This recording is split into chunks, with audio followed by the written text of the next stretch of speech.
Bonjour, bienvenue sur ma chaîne Le Cabaret du Tarot. Mon nom est Anne-Marie. Comme première vidéo aujourd'hui, j'ai trouvé un hashtag qui, je crois, convient très bien au lancement de cette chaîne. Donc, c'est un hashtag qui a été créé par The Moonflower Moments. Il s'appelle Five First, Five Last. Je vais mettre son vidéo dans la barre de description. Donc, elle nous propose de sortir nos 5 premiers jeux de tarot et nos 5 derniers jeux de tarot. Donc, moi, j'ai combiné oracle et tarot pour vraiment là, recommencer à partir du début. Fun fact, c'est la deuxième fois que je filme la vidéo parce que la première fois, devinez, mademoiselle n'avait pas mis de carte mémoire. Donc, c'est reparti, hein, c'est les joies de la technologie quand on commence. On a plein de choses à apprendre. Donc, je retourne loin dans le temps, en 2005, avec l'Oracle des sirènes et dauphins magiques de Doreen Virtue. Donc, dans une boîte comme ça ici. Donc, le petit livret ici, classique, avec le titre de la carte, une phrase clé qu'on retrouve sur la carte et une définition. Donc, ça, c'est l'endos. Tranche dorée. On voit qu'ils sont quand même bien... Ils se sont bien conservés malgré tout dans le temps, là. Ça a été quand même bien utilisé. Les 3 premiers jeux Oracle que je vais vous présenter, je les ai donnés à ma fille dernièrement qui commence à s'intéresser. Donc, ouais, on retourne vraiment loin dans le temps. Ça faisait un bout que je les avais pas vus. Fait que c'est le fun, je trouve, de revenir à la source, à nos bases, de où on est parti. Comme je dis, je l'ai pas mal acheté autour de quand il est sorti en 2005, fait que ça fait bientôt 20 ans. Donc, voilà les cartes et l'imagerie. J'ai pas dit l'artiste, hein?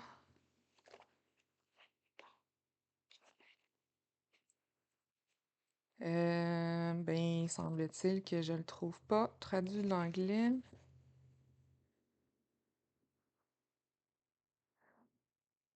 Illustration de la couverture Delight Prescott, design Ashley Brown. Ah, mais c'est pas très clair qui a illustré les cartes. Désolée, je n'ai pas l'information. Donc, est-ce que ça, c'est bien? On va zoomer un peu. OK. Donc, voici mon premier jeu. Mon premier oracle.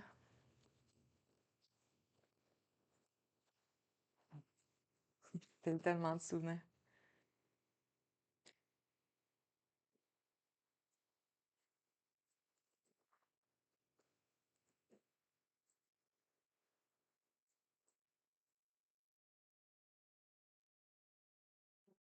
Et voilà pour ce premier oracle.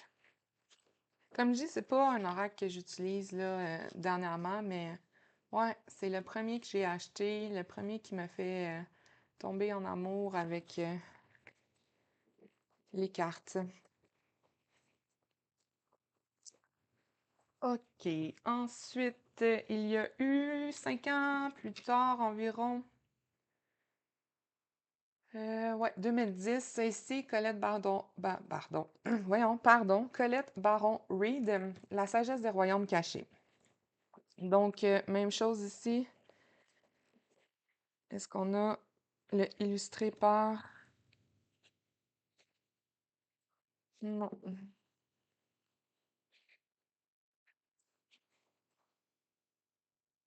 J'aime bien donner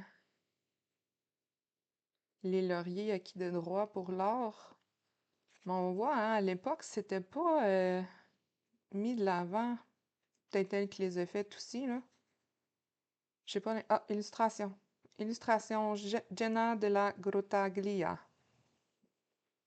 de Dorwaite. Donc, un- oh, ah, au sujet de l'illustratrice, c'est à l'intérieur. Donc, voici. J'ai zoomé. OK, voici l'endos. Une tranche normale, très glossy aussi. À l'époque, il était beaucoup, beaucoup Voici. Donc, c'est les royaumes cachés.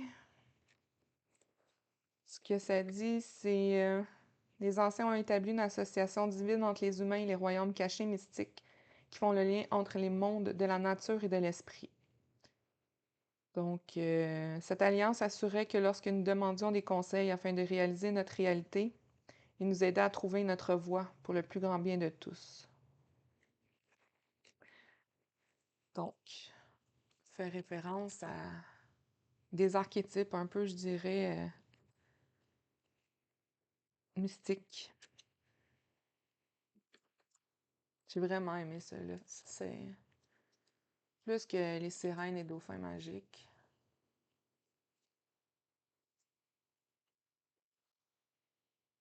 En 2010, je commençais dans un... Ben non, je commençais en 2009, mais j'étais dans un nouvel... Ben, dans mon emploi en santé sécurité au travail, puis on s'amusait à la pause à se tirer une carte, la carte du jour. Fait que ça a commencé, ouais, en 2010, principalement avec celui-là ici. Fait que de beaux souvenirs qui sont rattachés à celui-là. C'en est un aussi que j'ai donné à ma fille. Ensuite, 2012, Une étoile pour toi, un jeu qui est créé au Canada par la mère et la fille, si je ne me trompe pas. Donc, un message pour éclairer et guider ton parcours, créateur de ta vie. Ce message d'éveil dirige ton attention et ta conscience sur chacun de tes moments présents. Par tes pensées positives, tu élèves tes vibrations. Ainsi, tu t'ouvres aux changements positifs en toi et autour de toi. Merci de prendre le temps d'accueillir une étoile dans ton cœur à chaque jour. Donc, l'artiste est Jannick Lausier et les textes Louiselle Parent. Ça, c'en est un, j'adore. Fait que lui, il n'y a pas de petit guide. On a l'illustration sur l'endos. Et de l'autre côté, on a le message. Fait que très pratique quand on sert une carte sur notre temps de pause au bureau. Celle-là aussi, on l'a utilisé beaucoup. Et je la regarde, puis qu'il est toujours aussi magnifique. Je vais peut-être l'utiliser dans le mois de novembre. De toute beauté.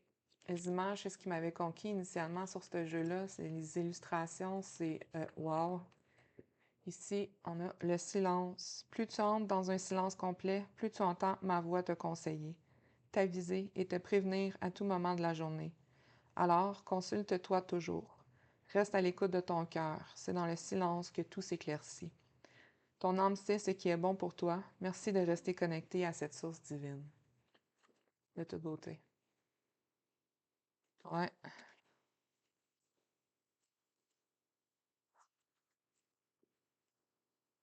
Fait que ça, c'est une étoile pour toi. Ouais. Je pense que je vais le mettre de côté, celui-là. Je vais peut-être faire un retour au mois de novembre avec ce jeu-là. Ah oui, c'est ça. Mère et fille. Oups. Focus. Louisette et Jannick. Mère et fille.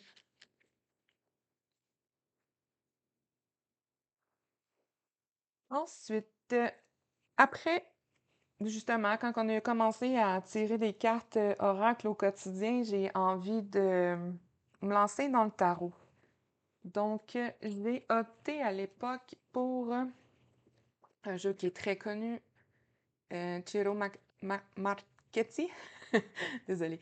Ciro Marchetti. Hein? Ça doit ressembler à ça. Le portail du tarot divin. Donc, le guidebook, honnêtement, ça m'avait convaincu aussi parce qu'on a vraiment beaucoup d'informations sur chacune des cartes. Donc, il explique un peu la symbolique derrière sa carte, pourquoi il a choisi ça. Ensuite, on a différentes personnes qui se sont incluses. Je me souviens pas, ça fait longtemps que j'ai lu. Mais on a des initiales ici, fait qu'il y a d'autres personnes qui ont donné leurs propositions aussi sur les cartes. Donc, on a... C'est ça ici. Dans ce jeu, l'ermite exprime une lassitude du monde alors que l'on peut se demander quelles idées il a à offrir.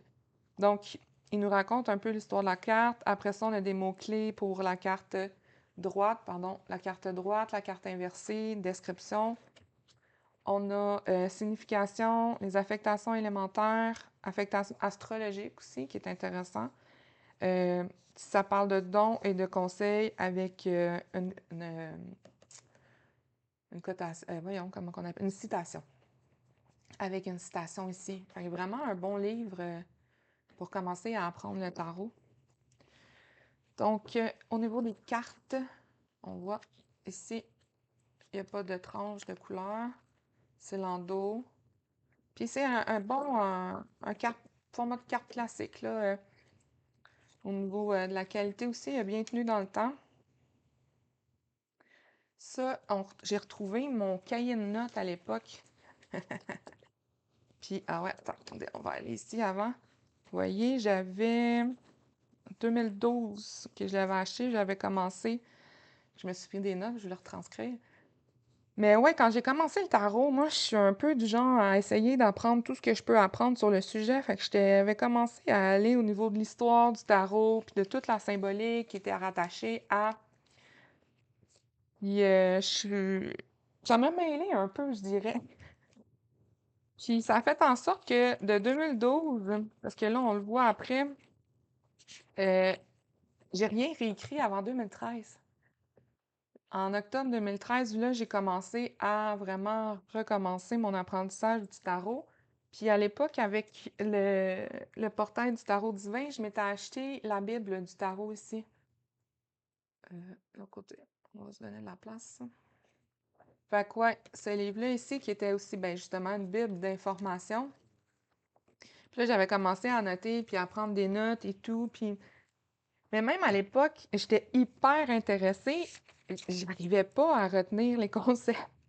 Ça a été jusqu'en 2023 où là, je suis retombée dedans, puis que j'ai vraiment décidé de l'apprendre, puis de prendre des formations, puis tout ça. Je vous en parlerai peut-être dans une autre vidéo, le processus que j'ai eu.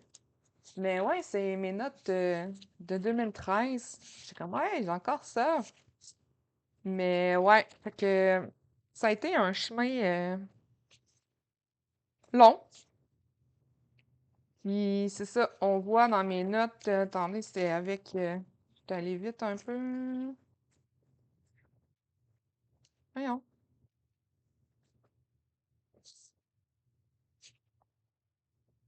Ouais, en tout cas. Je m'excuse, je cherchais quelque chose que j'ai pas trouvé. Donc, on revient au tarot ici. Comme ça devrait être bon. Donc, c'est un tarot qui est très, très connu, je pense, par tous.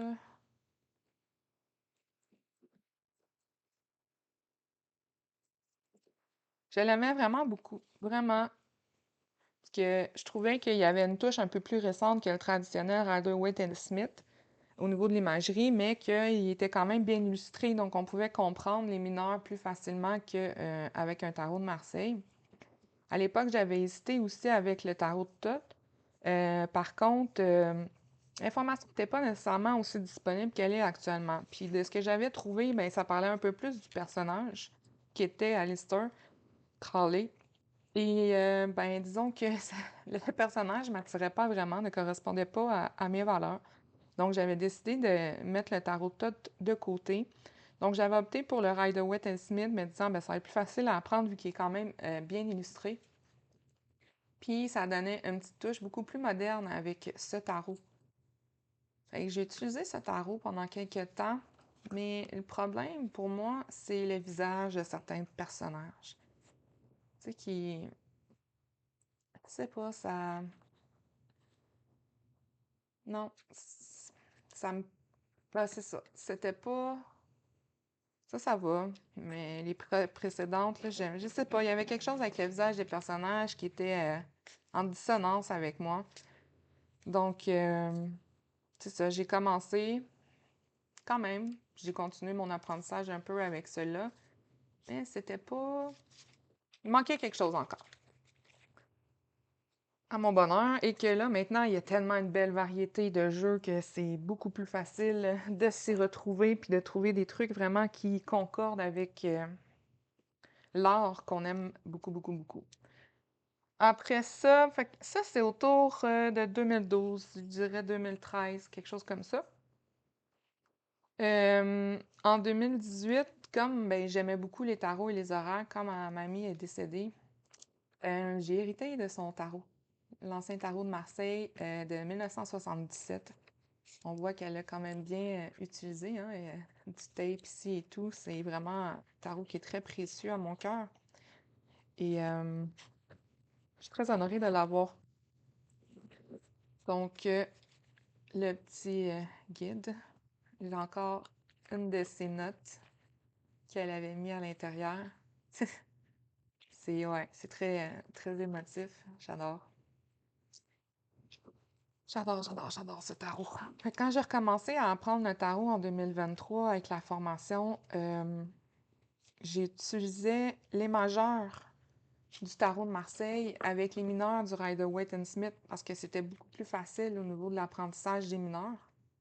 Et comme ce tarot de Marseille était très cher à mon cœur, ben j'ai pris les arcanes majeures, puis j'utilisais beaucoup les livres aussi de Sébastien Michel au début pour apprendre les arcanes majeures. Et lui, il est très... sa spécialité, c'est les arcanes majeures du tarot de Marseille. Donc, ça faisait du sens pour moi. Ça, c'est un tarot, bien, naturellement, que tout le monde connaît. La majorité d'entre vous connaissent la classique imagerie du tarot de Marseille. Mais comme on dit, pardon, les mineurs ne sont pas illustrés. Donc, c'est pas nécessairement évident à comprendre quand on commence à savoir qu'est-ce que signifie un 6 de coupe. Tu sais, qu'est-ce que signifie un 2 de coupe. Tandis qu'avec le Rider-Waite& Smith, l'illustration, on nous donne des informations pour comprendre ce qui se passe avec ce 6 de coupe ou ce 2 de coupe-là. Donc, ouais, j'avais commencé. Fait que, on le voit ici. Pourquoi un petit peu plus foncé ici, c'est mes majeurs qui sont là justement parce que, ouais, je les ai beaucoup utilisés. Puis je vais continuer de les utiliser. Comme je dis, c'est un tarot qui est cher à mon cœur. Donc, le tarot de ma mamie. Ensuite. Fait que ça, c'était les 5 premiers tarots qui sont rentrés, ben, oracle et tarot qui sont entrés en ma possession. Fait que comme je disais, on recule là, au niveau des années 2005. Ça fait un petit bout, il y a 20 ans. Maintenant, pour les 5 derniers tarots et oracles. Donc, en septembre, j'ai décidé de... Ben, je me suis informée un peu plus, justement, sur le tarot de Thoth.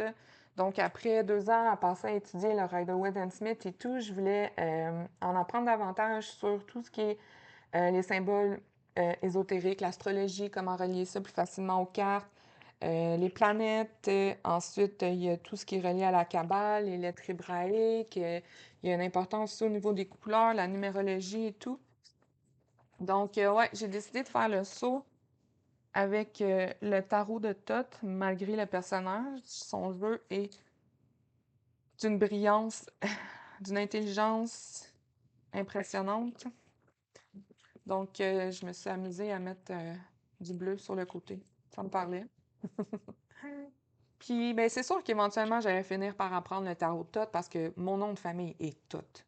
Donc, c'est pour ça qu'initialement, je pensais commencer avec, mais non. Donc, et voilà, là, depuis septembre, ce que je fais en fait avec le tarot de Thoth, c'est que je me tire une carte plus ou moins à tous les jours. Et ensuite, je vais faire mon étude là, dans des livres, j'écoute des podcasts.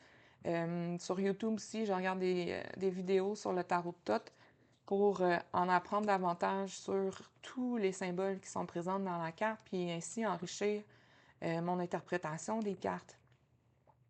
Donc, c'est un voyage qui est très intéressant. Il y a tellement de symboles, des fois, qui sont très visibles, puis d'autres cachés à l'intérieur de ces cartes-là. Et vraiment, j'adore. Il y a quelque chose de magique avec le tarot de Thoth. Je suis loin d'être en mesure de dire que je le connais très bien. Là. Je suis dans mon apprentissage, puis ça va prendre quelques années, je pense, avant de vraiment perfectionner tout ça. Mais c'est un voyage que j'aime bien actuellement prendre faire plutôt. Donc, ouais, le tarot de Thoth, c'est un jeu qui est rentré en septembre. Ensuite, il y a eu... je regarde ma liste pour voir dans l'ordre. Ouais, le Krasno Tarot. Non, Krasno, pardon. Krasno Tarot de Karina Gaz, qui est un jeu indépendant qu'elle a mis sur Kickstarter en début d'année 2023 et qui est rentré, je veux dire, en septembre. Donc, si on voit, il y a des... Je sais pas si on voit bien, là. Elle a ajouté un petit peu de doré qui brille. Pardon, même sur les cartes ici. C'est un fini rose pétale, là, très doux, mais pas trop, parce que j'en ai un jeu j'ai de la misère à les brasser. Mais, tu sais, la carte est quand même flexible, mais elle a une bonne tenue. Fait que, ouais, j'aime vraiment la texture de ces cartes-là. Il y a quelque chose au niveau tactile qui est satisfaisant. L'imagerie est juste magnifique. Mais le fait qu'il soit, tu sais, fini rose pétale, des fois, sont durs à brasser, ça glisse pas. Mais regarde, on voit, il y a vraiment... c'est facile à faire. Puis même le Ruffle Shuffle, là, comment qu'on dit en français, le Ruffle Shuffle, je sais plus. Mais il se fait très bien. C'est les arcanes majeures seulement qu'elle a lancé en début 2023. Actuellement, sa campagne est sur Kickstarter pour les mineurs. Donc, voici. J'adore. C'est trop beau. Il y en a, je sais que j'ai une amie, elle aimait moins là, à cause des yeux, là, mais moi, j'étais comme, ah, c'est parfait. Puis je l'ai reçu juste avant l'Halloween, fait que, je sais pas, il y a une petite connotation un peu à ce niveau-là. Mais c'est tellement différent, mais ce qu'à son art, je sais pas, j'adore son art. C'est de toute beauté. Fait que ça, c'est un des derniers qui est rentré. Oh, très, très, c'est magnifique. J'adore. J'adore. Fait que ça, c'est le Krasno Tarot, comme j'ai dit.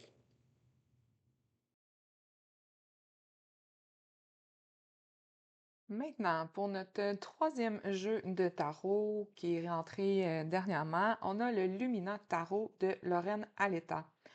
Histoire cocasse, ça fait environ 4 ans que j'essaye de mettre la main sur ce jeu de tarot. J'avais commencé via son site internet à l'époque, elle publiait de façon indépendante son jeu. Il était non disponible, il était épuisé.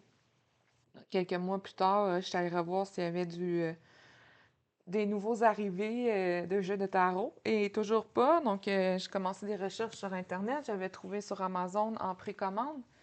Et en tout cas, on va faire une histoire courte. On va sauter jusqu'à aujourd'hui récemment, mais la précommande était annulée.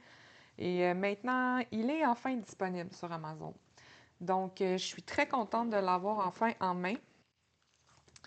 Donc, ici, on a un guide très complet où on a l'image de la carte en couleur, le titre, une phrase clé, une description de la carte droite et renversée. Donc, on a ça pour chacune des cartes, même pour les mineurs, ce qui est très intéressant, parce que des fois, on a juste dans des guides là, quelques mots pour les mineurs et encore moins souvent, on a l'interprétation de la carte renversée.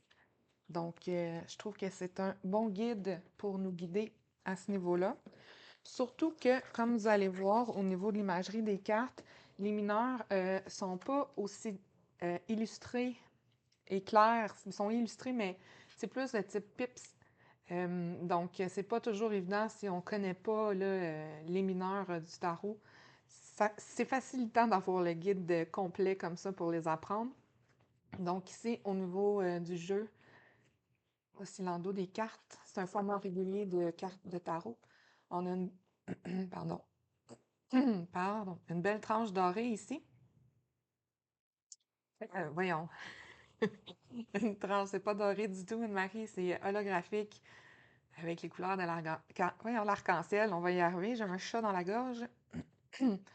Donc,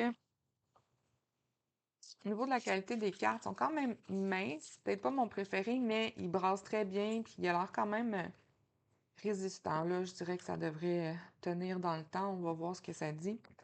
Mais voici pour l'imagerie des cartes. Peut-être zoomer un peu. Fait cocasse, ça va être la 4e prise pour à partir d'ici, pour la fin du vidéo. Première fois, j'ai manqué de batterie. Deuxième fois, j'ai pas parti mon son. Hein? J'ai un micro-cravate qu'on appelle, puis j'ai un petit on and off. Donc, j'ai filmé la vidéo, pas de son. Donc, on recommence. J'en ris, il faut vraiment en rire de tous ces problèmes techniques que j'aurais eu pour cette première vidéo, mais c'est ça. C'est un apprentissage. On va s'améliorer avec le temps. Donc, au niveau de l'imagerie ici, je ne sais plus si je l'ai dit, ça va être la 4e fois, donc je vais peut-être me répéter, c'est Tegan Sweeney qui a illustré les cartes. Et j'adore. On passe de sombre à clair, on passe de couleurs très, une imagerie un peu plus calme à parfois très saturée.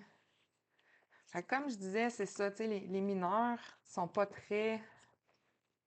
Ça ressemble à un tarot de Marseille un peu, si on veut, au niveau de la simplicité de l'illustration pour les mineurs. C'est tellement beau. Fait que je suis quand même contente finalement que ça ait pris environ 4 ans avant que ce jeu vienne en ma possession. Parce qu'il y a 4 ans, je ne connaissais pas encore l'interprétation des cartes comme je les connais maintenant. J'ai encore beaucoup de chemin à faire. Je suis dans le début de mon parcours. Je pense qu'il y aura toujours à apprendre au niveau des cartes de tarot.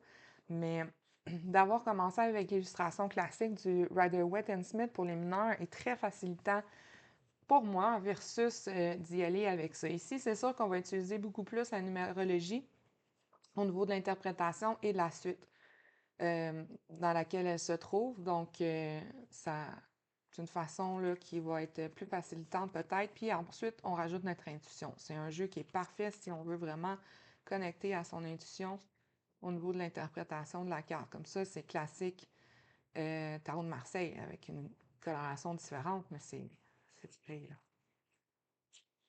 Mais l'effet aquarelle, c'est vraiment magnifique. J'adore.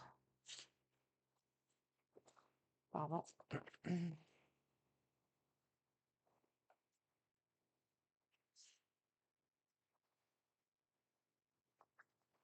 Je suis vraiment contente qu'il soit, pardon, voyons, qu'il soit enfin arrivé.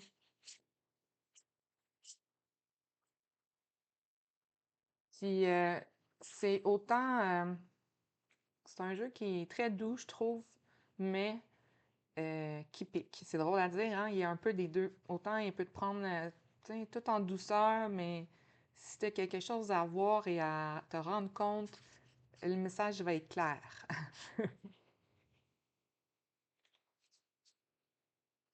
Donc, je vous invite. Il y a plein d'images qu'on peut trouver sur Internet aussi, là, sur ce jeu. Il est très connu dans la communauté.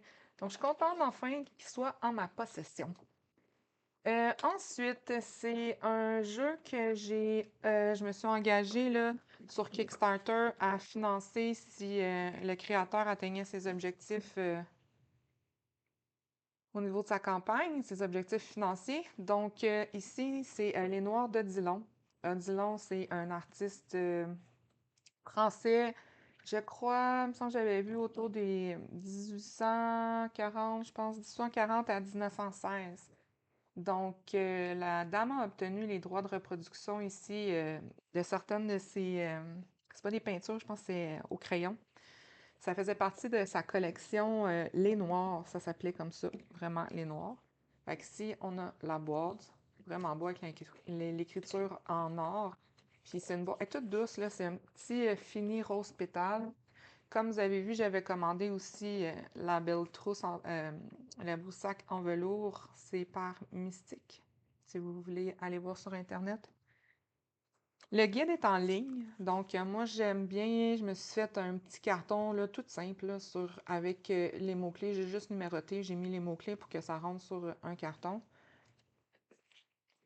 Et c'est la grandeur régulière des cartes oracles, les plus grands formats, si on compare à une carte de tarot ici, comme ça. Ça a un fini rose pétale, mais vraiment léger.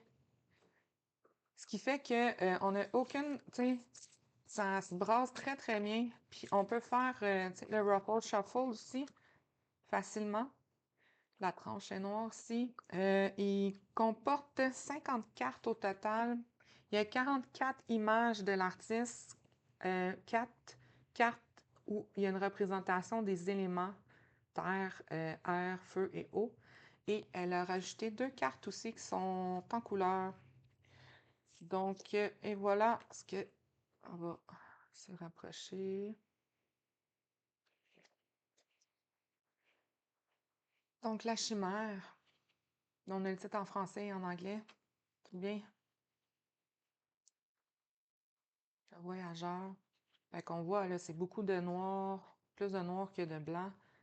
Mais j'aime bien l'utiliser pour tout ce qui est travail de l'ombre, d'aller voir les blessures, qu'est-ce qui est à guérir à l'intérieur de soi, les masques des fois qu'on peut porter ou situation des fois qui peut être conflictuelle, voir comment, qu'est-ce qui se passe derrière tout ça. Il laisse une part beaucoup d'intuition quand on se laisse.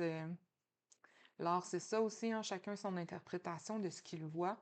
Fait que j'aime bien, oui, les mots-clés, mais souvent, d'emblée, je vais comme regarder ce qui se passe dans l'image, voir ce qui monte en dedans de moi, puis après ça, je vais aller me référer aux mots-clés et à mon petit carton, là, avec, je crois qu'elle a donné 1, 2, 3, 4, 5 mots-clés environ. Il y a plus, tu sais, dans le guide, il y a du détail, là. Moi, j'ai juste mis sur mon petit carton, là, les 5 mots-clés qui étaient présents dans le guide, là. J'aime vraiment ça. J'aime vraiment l'image, les dessins, le désert. Donc, ouais, le conflit avec l'araignée. Sont où nos cartes en couleur que je vous montre? Ouais, c'est ça, les 3 premières fois, aussitôt je dis la carte en couleur, je tombais dessus. Puis là, pour la 4e, je ne verrai pas. Aïe, aïe, aïe. Bon, ben il y a 2 cartes qui est quand même noir et blanc, mais qui a des touches de couleur. Non, probablement ici. Ah oui, j'en vois une. On va y arriver, Anne-Marie. Ici, l'extraversion. Il y a introversion et extraversion. Donc, voici, ça c'est les noirs de Dillon. Ensuite, pour notre dernier jeu de tarot, cette fois qui est rentré, c'est rentré en octobre. Donc, devinez, Halloween! Je suis pas très thématique festive sur mes jeux. J'aime ça avoir des jeux que je peux utiliser à longueur d'année. Dernièrement, ben je sais pas, j'ai envie d'essayer un peu de m'ouvrir à ça davantage. J'avais acheté un l'année passée pour l'Halloween. J'en ai pas de Noël, j'en ai pas d'autres thématiques. Mais en écoutant des vidéos sur YouTube, beaucoup de tarologues recommandaient le guide, les guides de Barbara Moore ici. Donc, c'est le jeu Trick or Treat. Non, Trick or Treat. Le titre sur le guide est modifié, mais le jeu s'appelle Trick or Treat. Donc, c'est de Barbara Moore et Jonathan Hunt. C'est publié par Lee Willin. Donc, classique au niveau de leur guide. Là, on a une page pleine ici en couleur de l'illustration. Ensuite, on a le titre. On a une explication de ce qui se passe dans la carte et l'interprétation droite des mots-clés et des mots-clés pour le renverser. Ce qui est intéressant dans ce jeu-là, c'est, à l'Halloween, on porte des déguisements, on porte des masques. Donc, le livre fait beaucoup référence à ça. Donc, ça permet d'apporter une lecture différente de certaines cartes. Donc, tu sais, comment je dirais ça? Un message avec des couleurs différentes, c'est ça, des couleurs différentes, parfois, que c'est vraiment intéressant. L'endos, c'est juste wow, là, j'adore. La tranche n'est pas colorée ici. Et ici, on a l'imagerie. Donc, grandeur classique d'un jeu de tarot, c'est pareil. Peut-être avancer un petit peu comme ça. Donc c'est ça, on voit ici, hein, les filles, Dracula, Jack-o'-lantern, la sorcière. Fait que c'est ça, on a des références à des histoires d'Halloween, des films d'Halloween. Fait que ça vient, c'est ça nous guide aussi dans l'interprétation. Tu sais, on a Roméo et Juliette ici, puis on dirait dans leur couple, le gars, il y a un signe de poison, tête de mort, là, tu sais. Magicien d'Oz, les Sœurs dalmatiens. Fait que c'est un jeu qui fait appel à l'enfant intérieur beaucoup, je dirais. Donc, c'est possible que je l'utilise au courant de l'année, ça, quand j'ai envie de faire ce travail avec l'enfant intérieur. Pas juste à l'Halloween. Fait que ça aussi, c'est intéressant.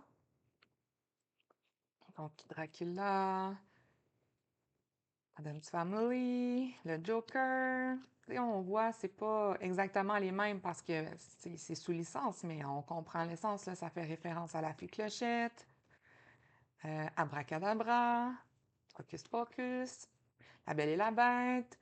Donc ça ici, c'est notre fou est un retour sur la carte du fou. Je veux dire, sur la carte du fou, il commence à tourner de bonbons. Puis là, il vient de revenir à la maison avec la carte du monde. Ariel, la petite sirène. Donc oui, vraiment très intéressant. Puis étonnamment,